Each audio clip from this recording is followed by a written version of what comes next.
Assalamualaikum warahmatullahi wabarakatuh. Alhamdulillah. Alhamdulillahilladzi arsala rasulahu bil huda wa dinil haq liyuzhirahu 'ala dini kulli walau karihal kafirun walau karihal musyrikun. Asyhadu an la ilaha illallah wa asyhadu anna Muhammad abduhu wa rasuluh. Allahumma salli ala Muhammad wa ala alihi wa sahbihi wa man tabi'ahum bi ihsan ila yaumiddin. Amma ba'd. Kaum muslimin dan kaum muslimat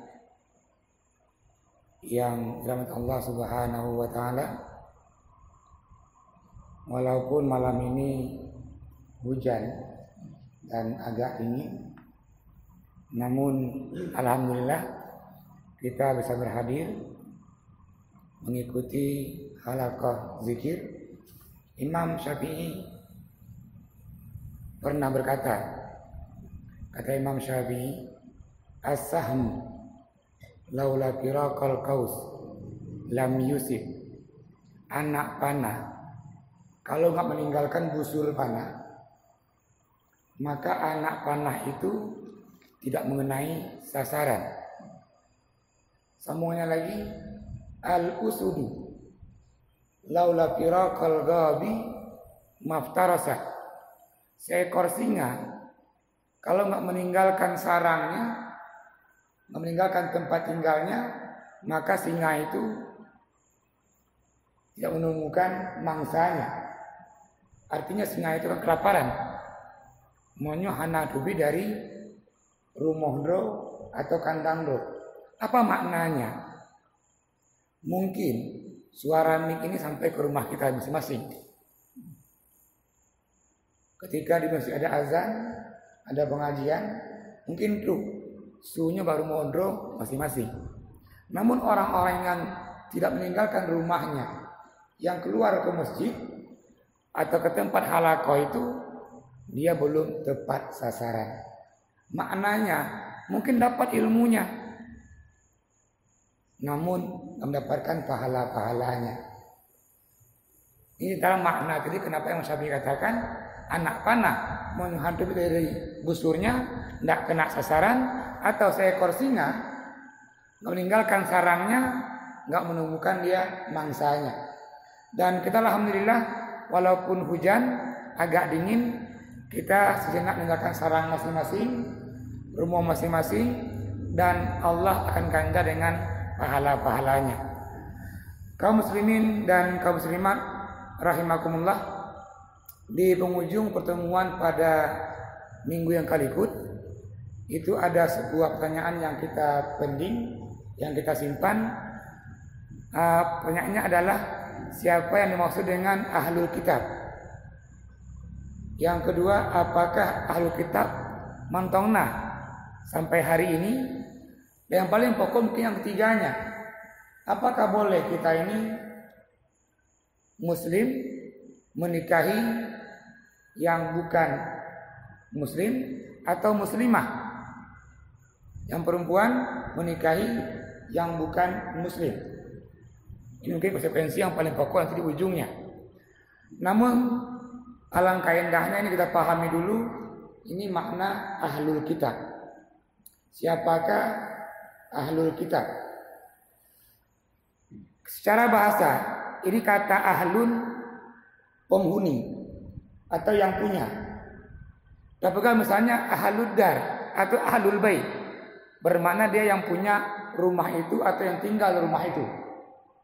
Kalau kita bilang ini ahlul kubur, berarti ini orang yang tinggal di alam kubur itu. Maka kalau ahlul kitab, ini kata ahlun dia penghuni yang punyai kitab, bermakna dia kitab yang suci. Kalau begitu, apakah ahlul kitab ini orang yang punya kitab?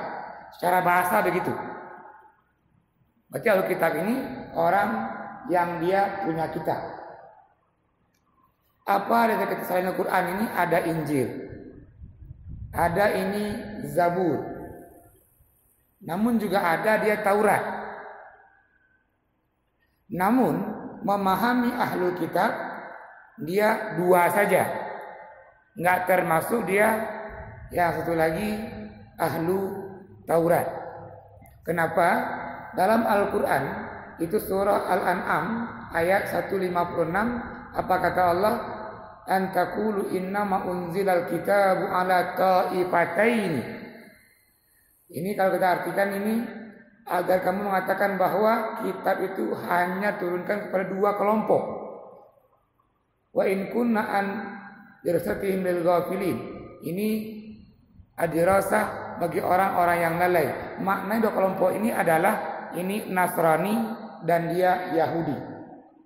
Nabi Isa, Nabi Musa ini diutus khusus untuk Bani Israel. Maka yang dimaksud dengan ahlu kitab itu orang-orang yang menganut ini al-Yahudi wan Nasara atau Nasrani. Ini ahlu kitab.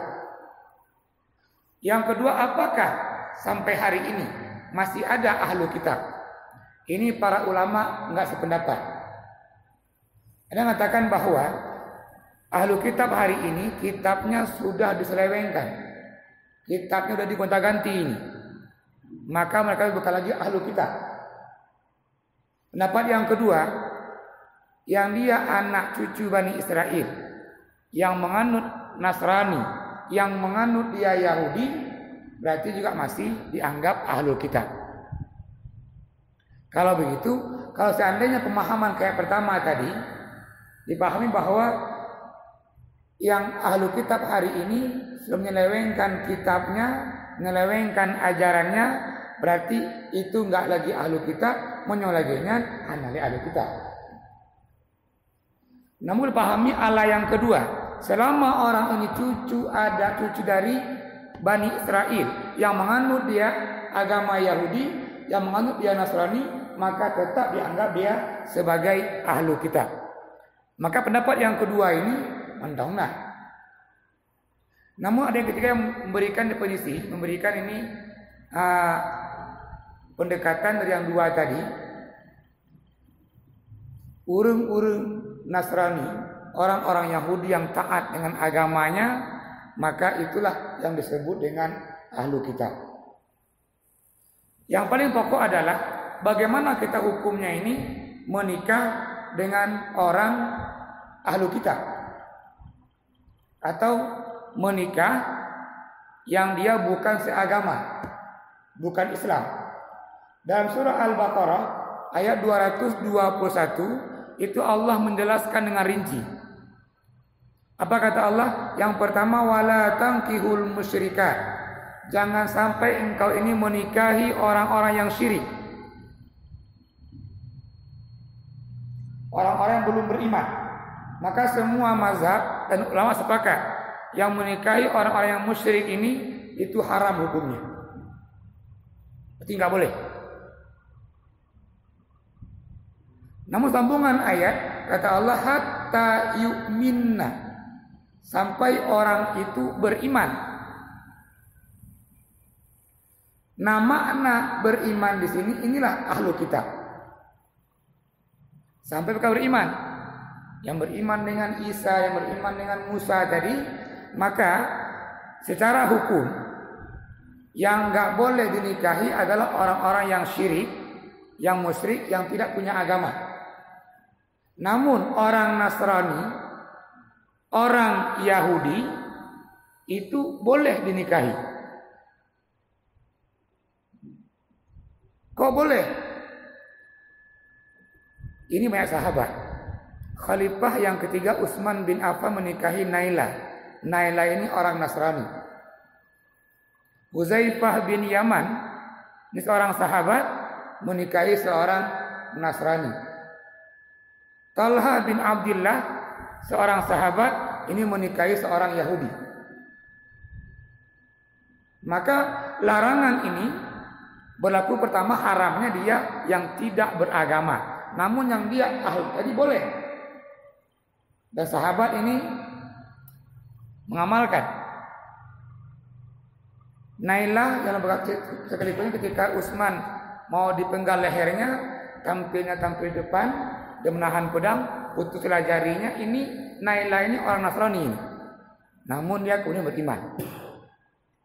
Terus Umar bin Khattab, seorang khalifah yang sangat marah ini dengan sahabat-sahabat yang menikah dengan orang Yahudi dan orang-orang Nasrani. Kata Umar, yang hari ini menikahi Yahudi, menikahi Nasrani, ceraikan. Sampai Talha bin Abdullah menceraikan. Apa kata Talha?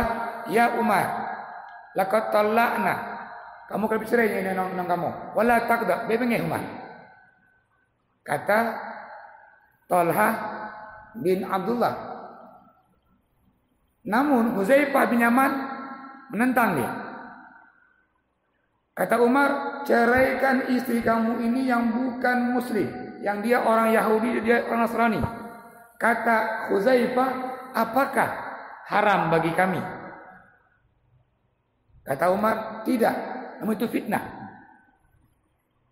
Ceraikan, kata Umar. Lagi kata Huzaifah, apakah haram? Nah, ketika itu Huzaifah enggak menceraikan istrinya. Namun selang 2 minggu bercerai. Dan sama Abdullah, bahkan ya Huzaifah, anak bercerai. Inang dan ketika Umar marah. Yang pertama kata Huzaifah, bena anggapan saya menikahi yang haram. Kata Huzaifah. Yang kedua, mengamalkannya karena inongnya halal keluar.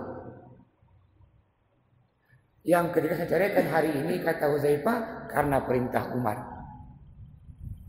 Maka secara hukum, si sahabat melakukannya, uringinongnya yang dia Nasrani, yang dia Yahudi, termasuk ahlu kitab, dan secara hukum ahlu kitab boleh dinikahi oleh seorang muslim.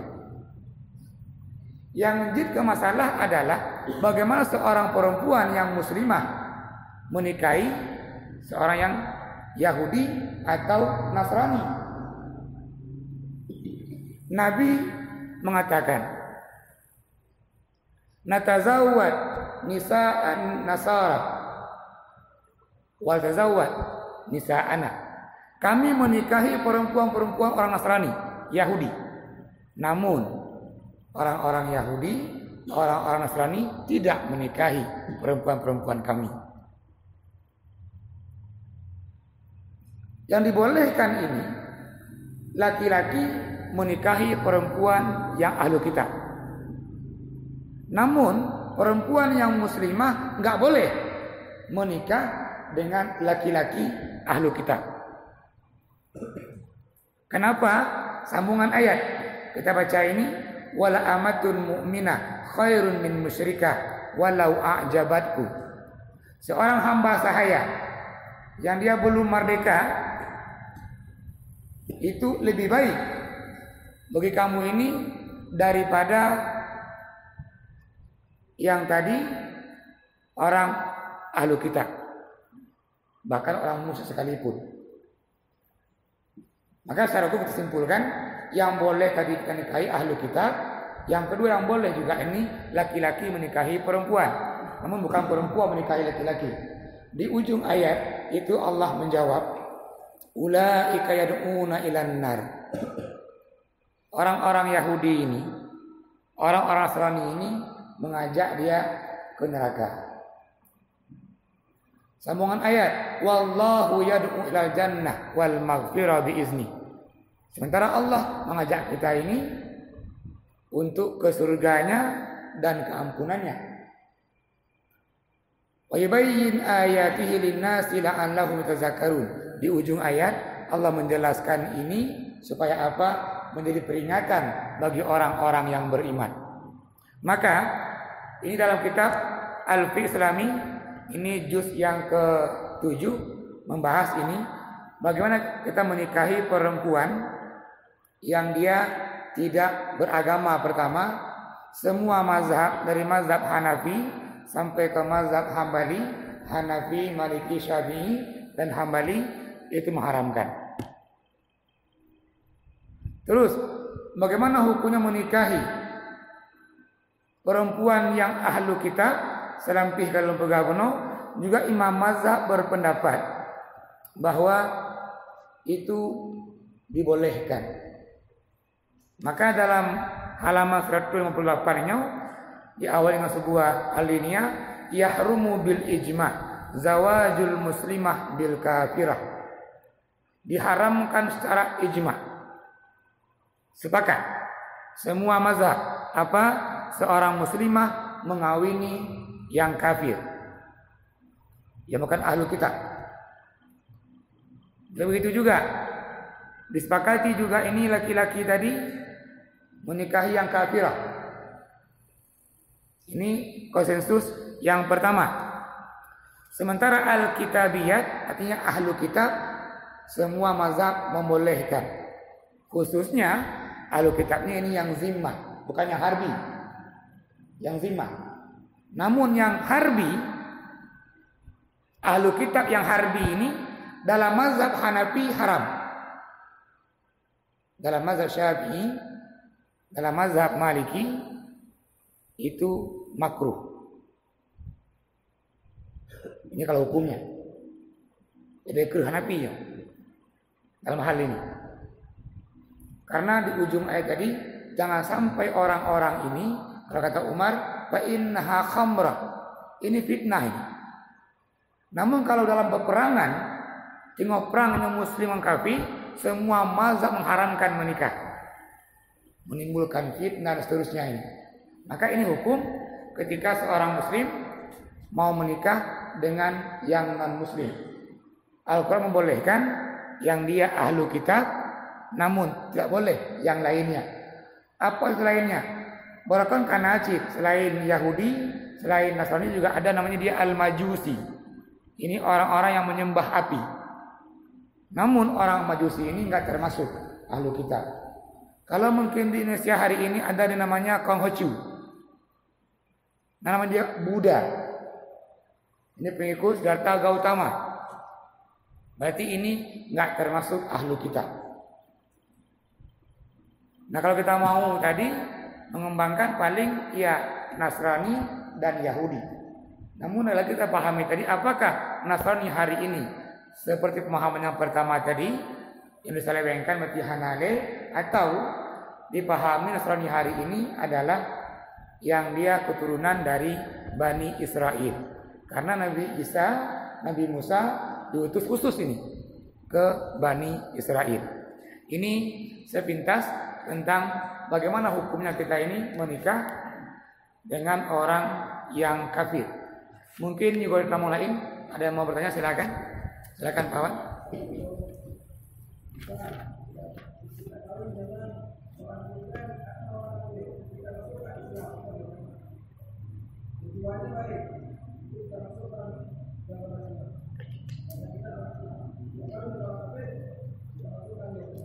Ya, terima kasih.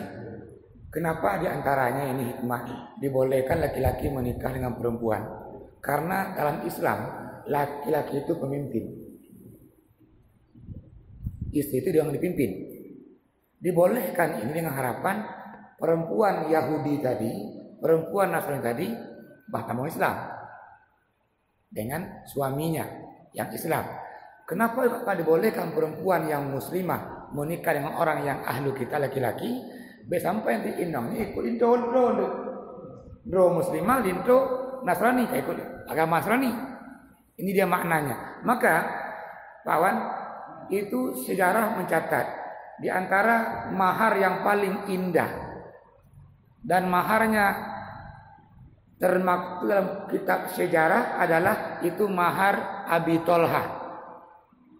Ketika Abi Tolha melamar Ummi Sulaim, ibu dari Anas bin Malik, ini Ummi Sulaim minta, boleh Abu Tolha nikahi saya dengan syarat. Ini Abu Tolha orang kaya raya ya, Abu Tolha ini. Dia pegang dong Ummi Sulaim, pun pegang. Harta melimpah. Nah, balu. Namun yang diminta oleh Ummu Sulaim bukan harta, bukan jabatan. Ya Abu Tolha, kalau engkau mau menikahi saya, satu syaratnya kamu masuk Islam.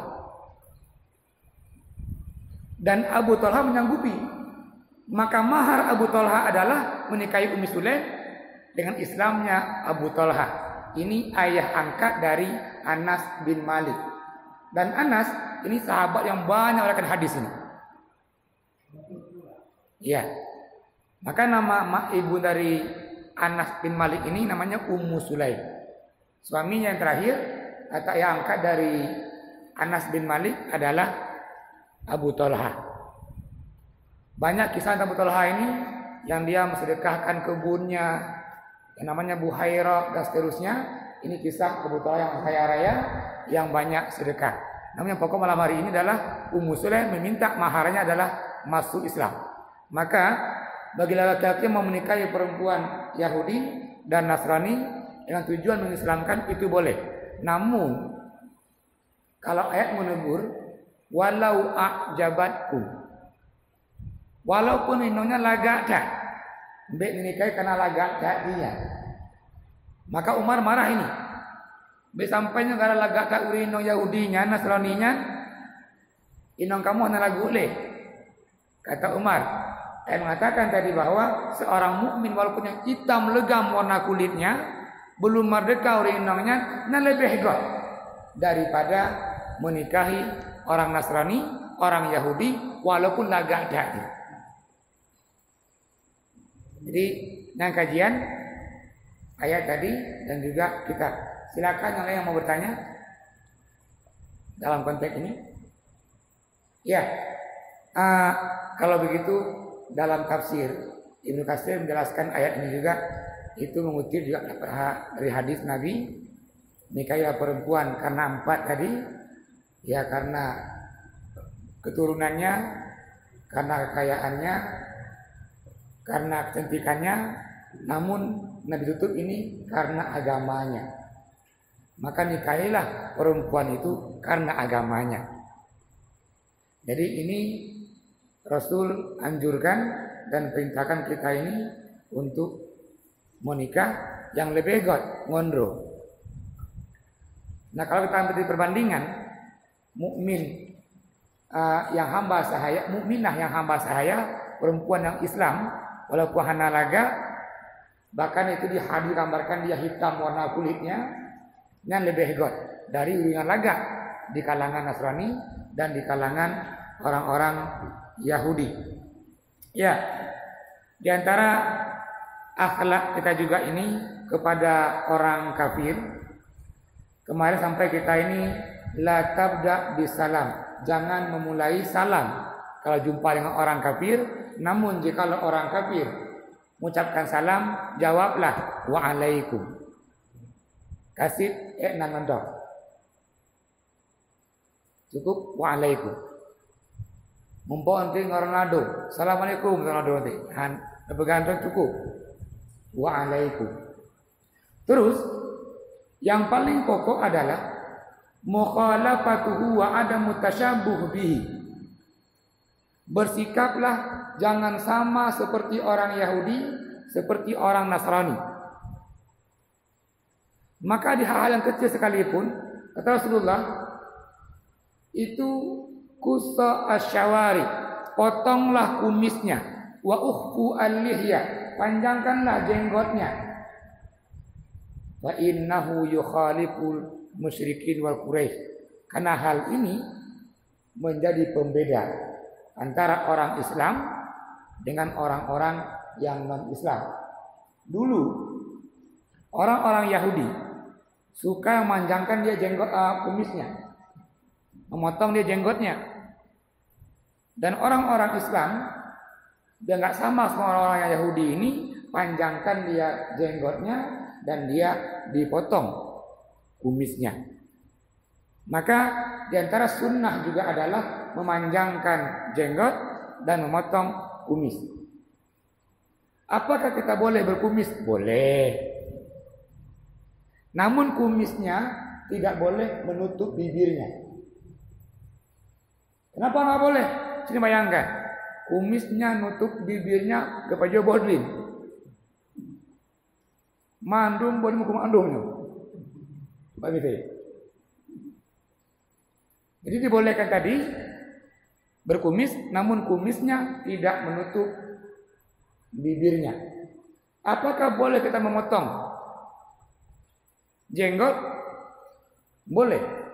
Dalam kitab Imam Ghazali Ihya Ulumuddin dikutip pendapat hadis dari Ibnu Umar, kata Ibnu Umar itu al-lihya ala qabdi.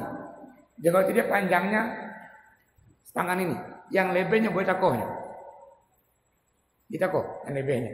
Artinya kalau begitu kita boleh memotong jenggotnya. Namun bagi orang yang jenggotnya jarang-jarang, nanti mau sabo lagi-laginya, boleh nggak dia memotong? Disarankan begitu. Kan tumbuhnya nggak bagus. Kalau begitu, ini jenggot adalah hal yang sunnah. Bila pegang tu, yang hana jenggotnya kon muslim. Yang berjenggotnya dia muslim, yang hana muslim.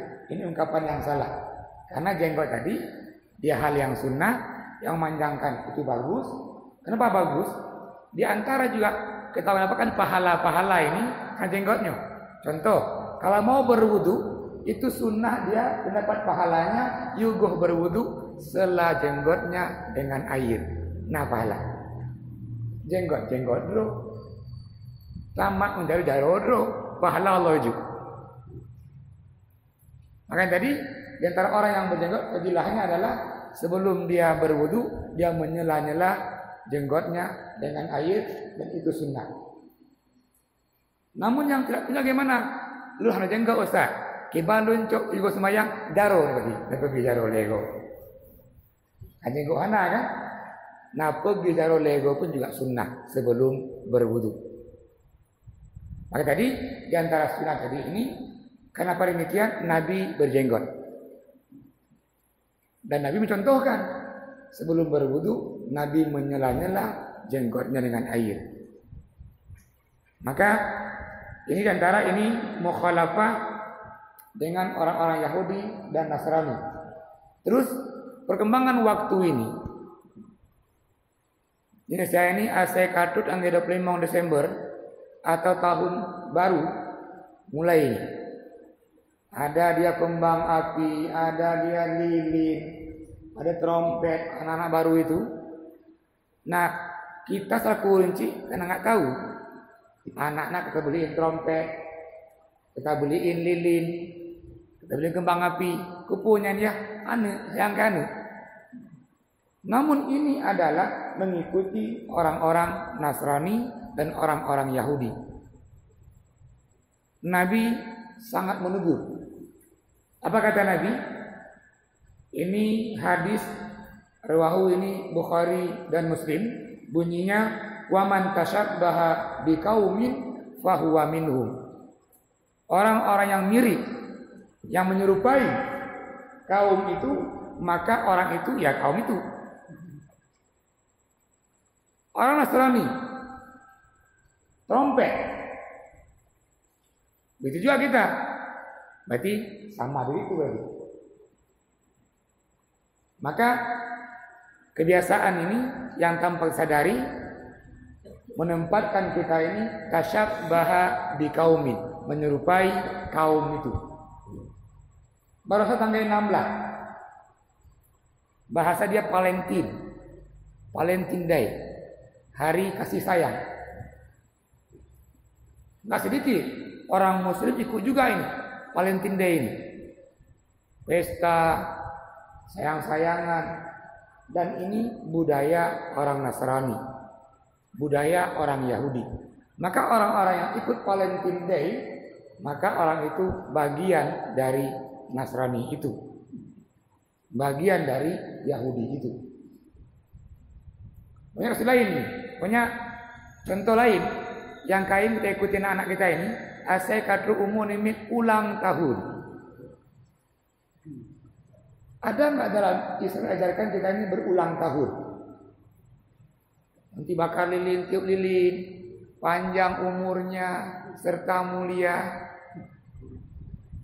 Islam nggak mengajarkan orang ini setiap tahun mesti ulang-ulang tahun.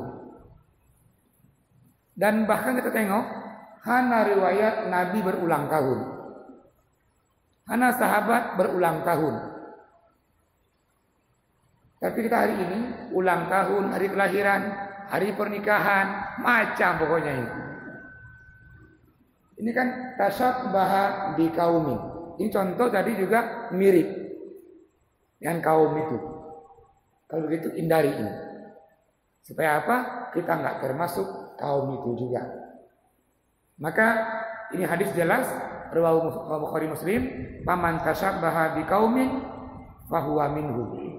Terus, hadis yang tegas juga adalah khaliqul musyrikin. Tampillah beda dengan orang-orang yang musyrik, dengan orang-orang Nasrani, dengan orang-orang Yahudi. Beda tamaro. Ini jadinya khalif. Mungkin agak antara tadi jenggot dan kumis tadi. Innal yahud wan nasara la yasbuguna wa khalifuhum. Tengok orang-orang Yahudi, orang-orang Nasrani enggak pernah rela ini dengan kita, maka jangan ikut mereka.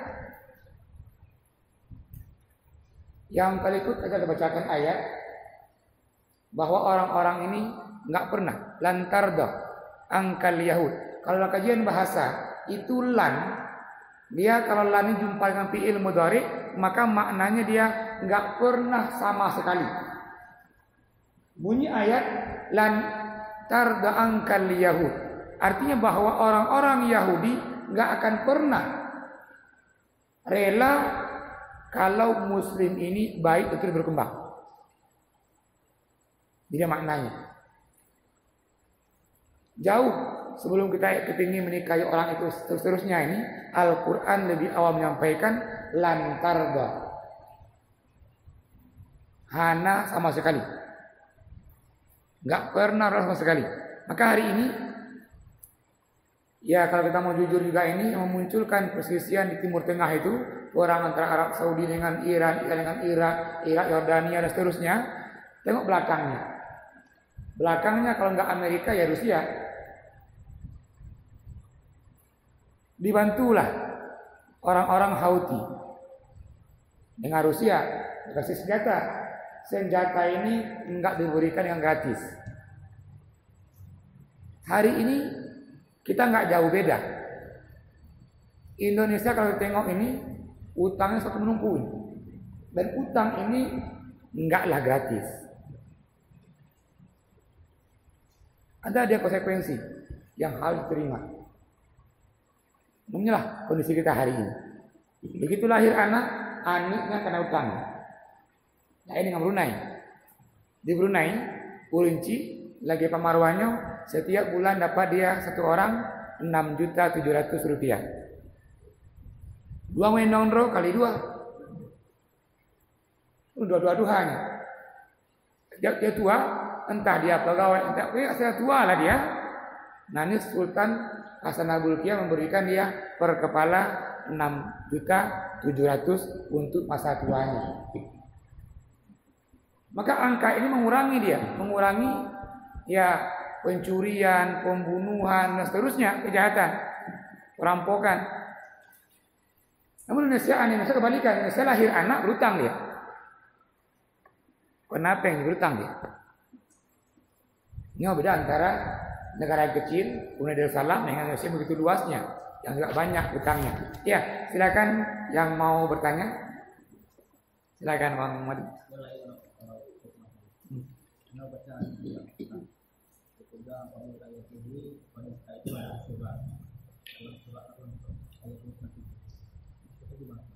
Wanita itu wa min ayatihi. Ya. Wa min ayatihi an khalaqalakum min anfusikum azwaja litaskunu ilaiha mawaddah warahmah. Ya mungkin menarik karena berhubungan dengan menikahnya tadi, bukan yang kafir yang menikahnya. Ini ayat hampir setiap khatib yang khutbah nikah ini membacakan ayat ini. Di antara pasangan Allah adalah menciptakan ya kita ini berpasang-pasangan. Di antaranya adalah pasangan laki-laki, ini perempuan. Maka perintahnya ini saling melengkapi. Laki-laki melengkapi perempuan, perempuan melengkapi laki-laki. Maka bahasanya dia litas kunu ilaiha. Makna litas kunu yang pertama, sakana ini bertempat tinggal. Maka tinggallah berpasang-pasangan. Yang kedua, sakana bermakna dia tenang. Ketika orang setelah menikah, maka muncullah ketenangan. Artinya tenangnya hati dia ini setelah menikah. Maka namanya dia as-sakinah. Jadi rumah itu tempat yang tenang. Bukan tempat untuk bertengkar, tempat adu mulut, tempat ribut. Nah, gitu kan? Rumah itu heknya kerja ke rumah, kan nyaman di rumah.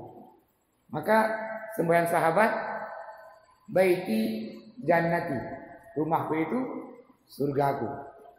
Mungkin maknanya akhirnya Bang Mahdi, artinya di antara Allah Maha Kuasa ini harus kita dari pasangan kita yang hidup, yaitu perempuan. Jadi ini menikahnya ini. Ya, terima kasih Bang. Yang lain yang mau bertanya silakan.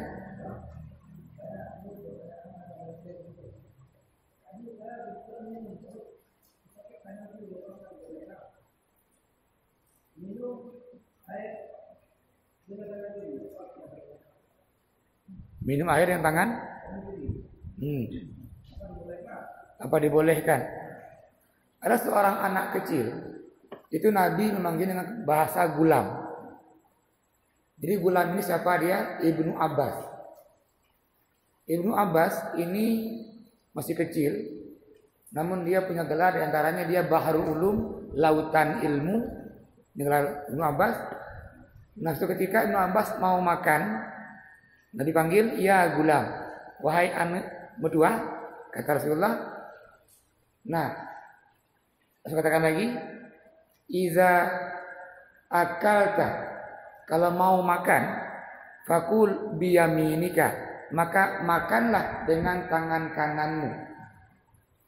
Yang kedua, setelah itu wakhud fi mayalika, ketika pajobunya necok yang totondra. Kemungkinan ada hidang banyak, anehnya galak yang cuy yang banget. Ini mengajarkan adab makan itu ambillah yang dekat dengan kamu. Dek nemedoh cenain yang mangat. Jadi ini hadis menjelaskan Pak Marwan, kalau mau makan, kalau mau minum, orang muslim itu dia makannya tangan kanan. Minumnya tangan kanan. Kenapa? Lianna syaitan makan tangan kiri, minum tangan kiri.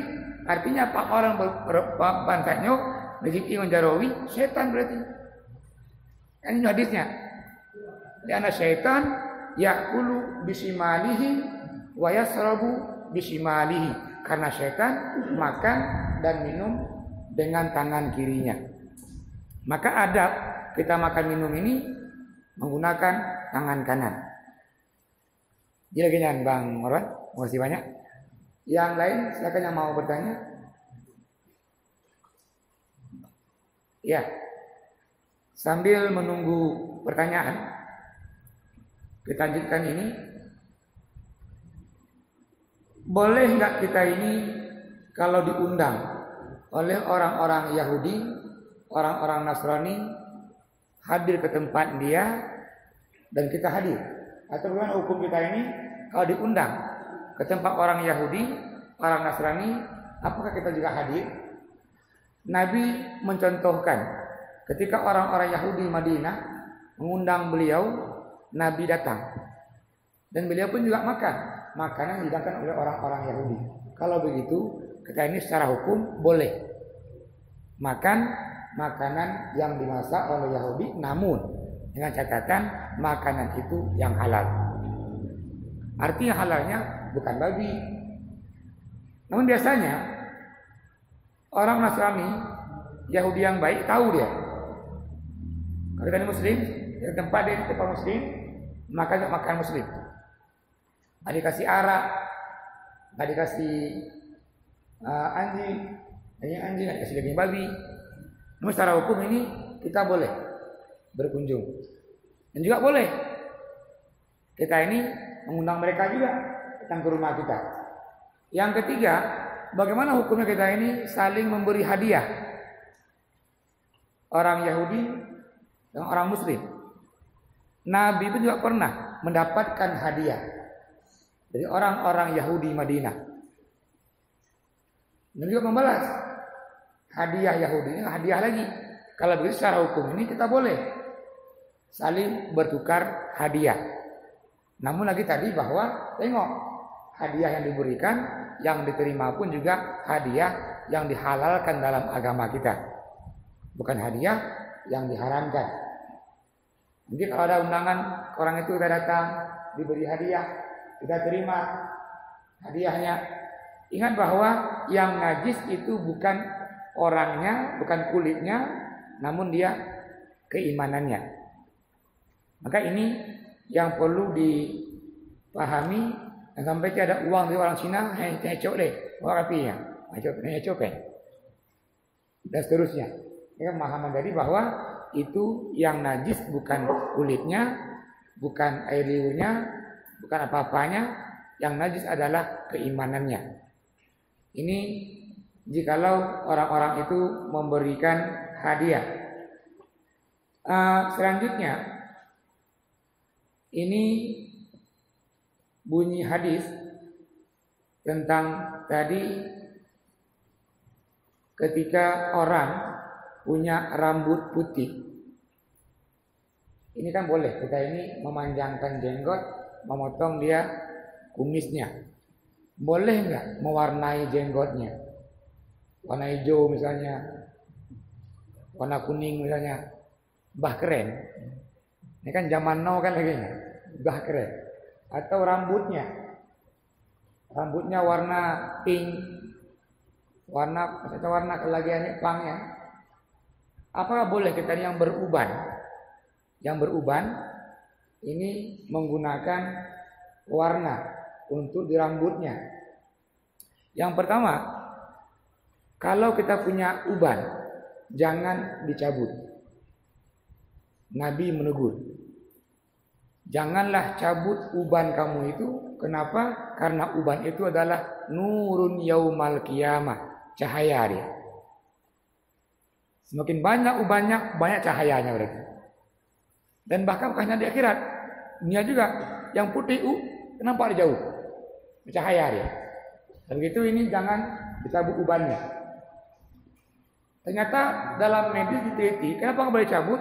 Kalau cabut uban itu, maka akan banyak tumbuh uban-uban lainnya. Ngarang tadi mencabut uban. Yang kedua, mewarnainya.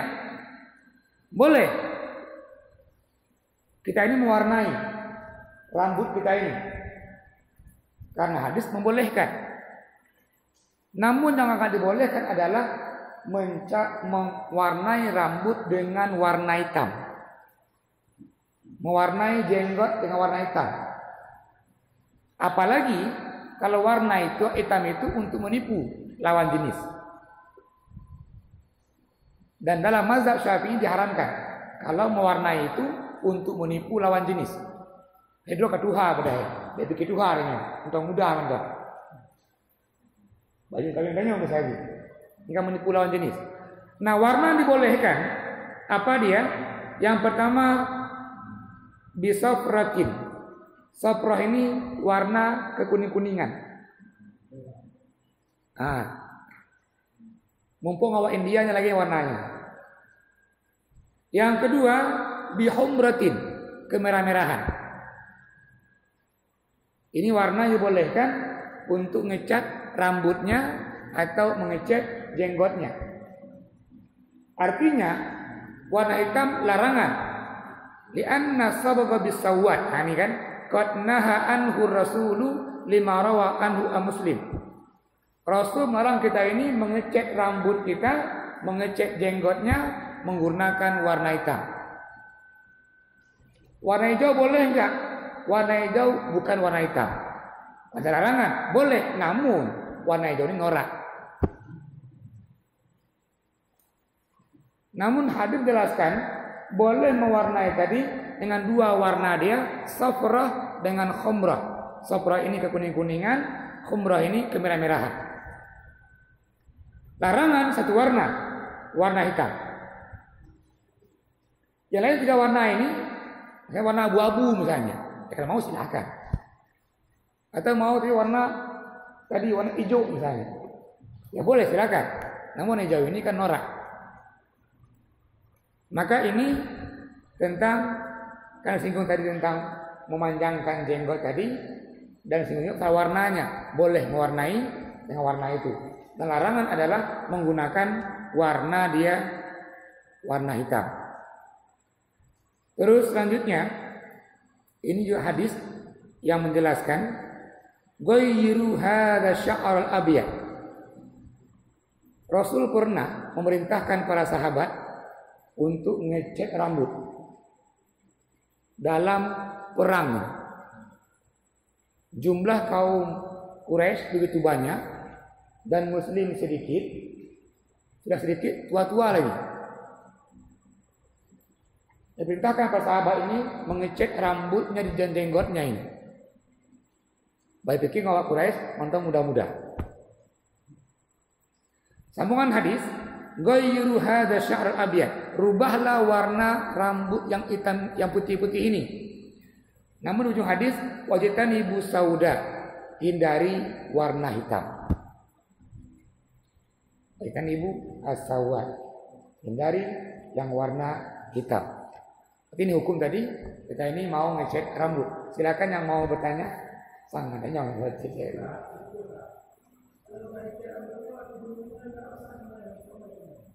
Oh, iya.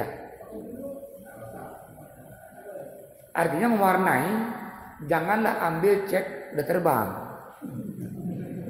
Kalau pakai ini cek udah terbang betul, airnya nggak sampai dia ke rambut. Kenapa? Karena cek tidak tembus oleh air. Namun ceklah rambut itu dengan zat atau cairan yang dia ditembus oleh air. Seandainya kalau orang yang ngecek tadi ngecek udah terbang misalnya, atau ngecek motornya mah tembusnya, dan maka dia nggak sah wudhunya karena air nggak sampai ke rambutnya dan kepalanya. Dan syarat sah mandi junub adalah meratakan air ke sekujur tubuh. Nah ketika orang ngecek rambutnya cek udah terbang tadi hantui, maka air nggak rata ke tubuh dia. Kalau begitu ujungnya nggak sah mandi wajibnya. Silakan yang lain yang mau bertanya Pak.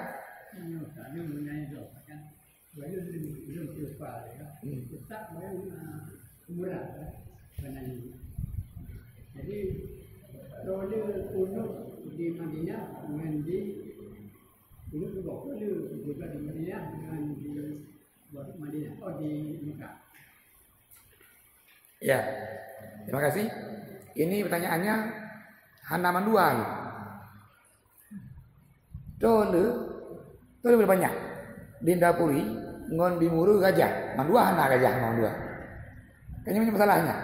Tapi kalau lebih banyak gajah di muru atau gajah di lu. Di muru hana gajah, di lu hana gajah. Artinya ini kan kalau kita ambil ini perbandingan tadi ini mana yang lebih banyak? Mandua hana memang. Nah mana kan? Namun lagi bunuh sih. Kalau kita mau jujur ini. Di Mekah kena Imam Syafi'i. Imam Syafi'i ajaran Nabi. Ya. Begini. Ini kalau kita mau luruskan, sejak tahun 200 Hijriah kan muncul masalahnya. Kajian berokon. Imam Syafi'i lahir tahun 150 Hijriah. Imam Syafi'i meninggal tahun 204 Hijriah. Imam Syafi'i berumur 53 tahun. Artinya sejak tahun 200 Hijriah masalah ini muncul. Dan sudah jadi hal yang khilafiyah sampai hari ini. Kita meluruskan yang kaki orkon. Maka yang paling tepat caranya adalah kita ini hari ini masing-masing kita ini saling menghargai, saling memahami. Ini kunci yang paling pokok. Ketika kita hari ini yang kunut menyalahkan yang enggak kunut, terus sebaliknya. Padahal kunutnya kan masalah yang sunnah, bukan yang wajib. Artinya bahwa orang sembahyang subuh kunut sah, anak kunut juga sah, kecuali kalau kunut ini masalah yang wajib.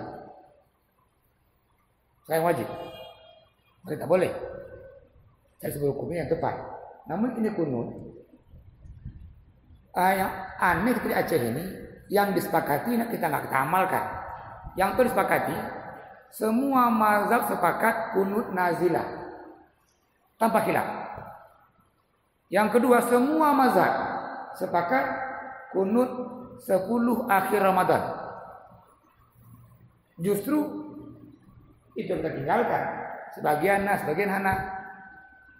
Namun hal subuh kuno, sebagian kata Syafi'i ada, Hambali murid rohana, Bure Syafi'i juga Maliki hana. Jadi kan kalau kita mau kaji tadi ini meluruskan, nggak akan lurus dia ini. Kenapa? Karena tadi ini muncul katribnya. Lagi pegang kelikut. Misalnya, kalau hari ini gubernur, bupati mengeluarkan sebuah keputusan Aceh mesti bermazhab Syafi'i. Mungkin aman kunut subuhnya ini. Namun hal lain buka lagi dia lubang yang besar lagi. Artinya fatwa ini enggaklah solusi menentukan umat. Maka cara yang tepat kita ini bersatu, saling memahami, saling menghargai, nggak saling menyalahkan. Artinya dari bahwa yang kunut pun juga ada pendapat memang Imam Syafi'i. Oh yang Hana pun juga 3 mazhab. Maka akan tepat jangan saling menyalahkan. Maka bunyi hadis, wala tajassasu, janganlah mencari-cari kesalahan yang lain. Dan Nabi menutup hadis ini, wa kunu ibadallahi ikhwana. Jadilah hamba-hamba Allah ini yang bersaudara, yang bersahabat. Maknanya memahami, menghargai. Kalau hari ini yang mengatakan tadi bahwa yang betul kunut, berarti tidak kunut salah. Sebaliknya, yang betul hana kunut, yang kunut salah. Maka kan ini namanya dia lagi pasal menino. Ada orang suka main bola, dia suka tim namanya Real Madrid. Tak kalau pi Real Madrid sih. Kenapa? Fanatik. Tak pegang. Hana go ma Real Madrid. Go lah hai ma Real Madrid. Kalau je, kalau dah. Kalau je. Kan fanatisme inilah membuat kita ini berkotak-kotak ini. Fanatik alanya. Maka langkah awal kita adalah melemburkan fanatisme ini. Tengok Al-Isra ayat 71. Bunyi ayat, yauma nad'u kulla unasin biimamihim.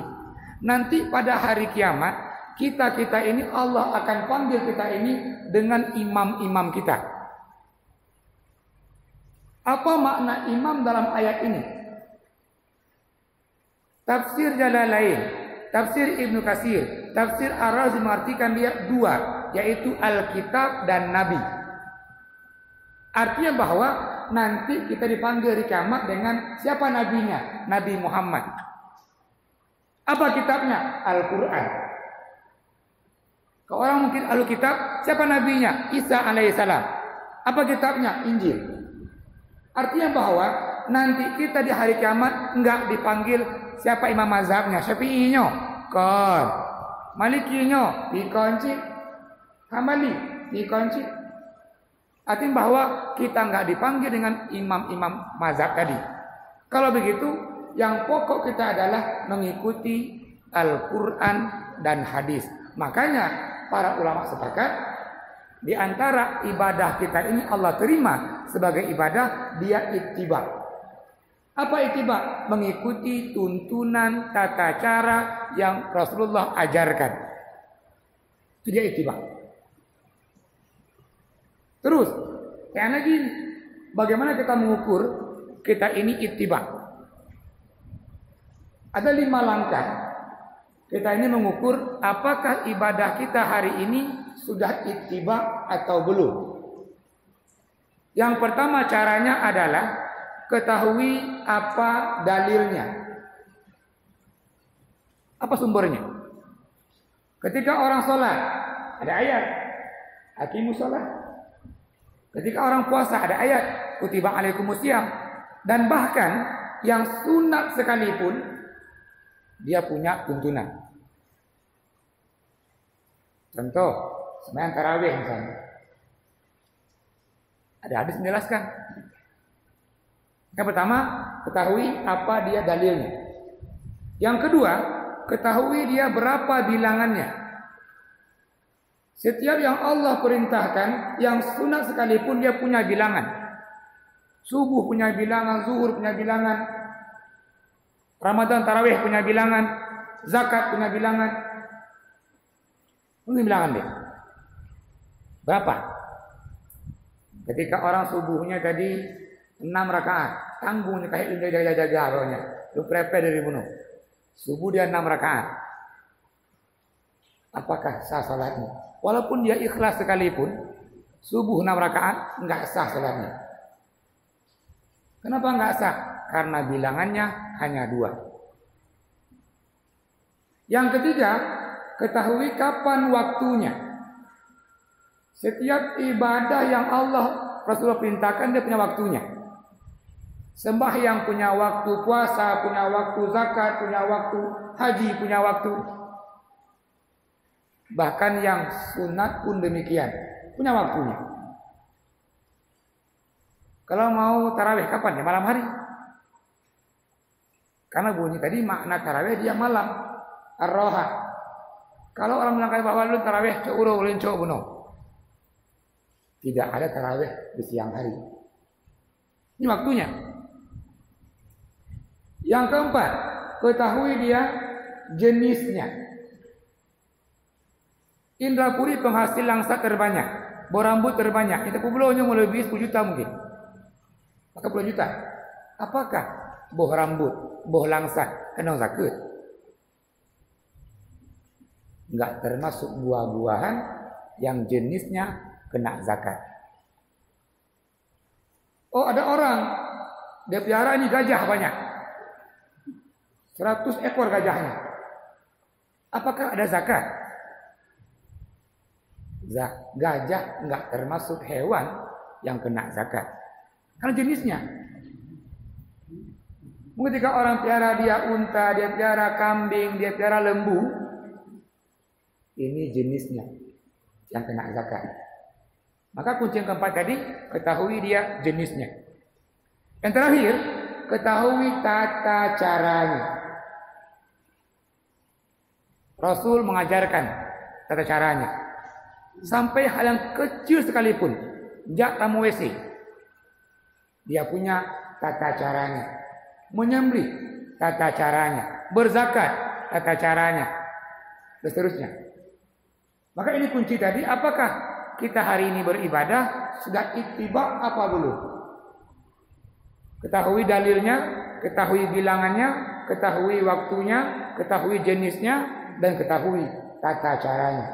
Semoga kita ini beramal, beribadah sesuai dengan ittiba tadi. Supaya apa? Allah terima ibadah kita ini sebagai ibadah dan pahala. Dan ketika orang tadi ini, contoh, menyembelih hewan, sembelihannya dikasih dulu usijuk ile, ijuk bulukan ile, bahkan ijuk ile buah apel, buah anggur.